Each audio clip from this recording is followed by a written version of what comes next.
স্বামী বিবেকানন্দকে প্রশ্ন করা হয়েছিল, তুমি কোথা থেকে এসেছো? বলছে, আমি বাংলা থেকে এসেছি।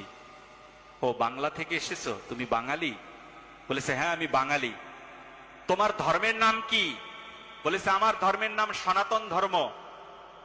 তোমার ধর্ম গ্রন্থের নাম কি?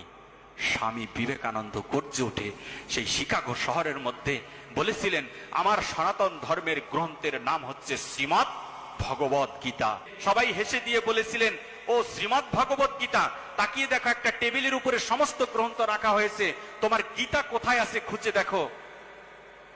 স্বামী বিবেকানন্দ তাকিয়ে দেখলেন একটা টেবিলের মধ্যে ত্রিপিটক, বাইবেল, আরো বিভিন্ন বিভিন্ন গ্রন্থ এখানে রাখা হয়েছে, কিন্তু সবার নিচে গীতাকে অপমান করার জন্যে, গীতাকে ছোট করার জন্যে সকলের নিচে রেখে দিয়েছিল।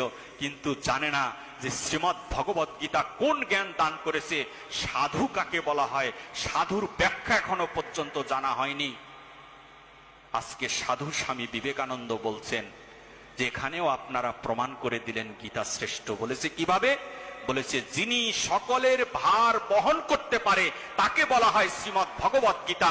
আজকে আপনার এই আসরেও প্রমাণ হয়ে গেল, সকলের ভার যিনি বহন করছেন এখনো বসে বসে, তার নামেই হচ্ছে শ্রীমৎ ভগবত গীতা।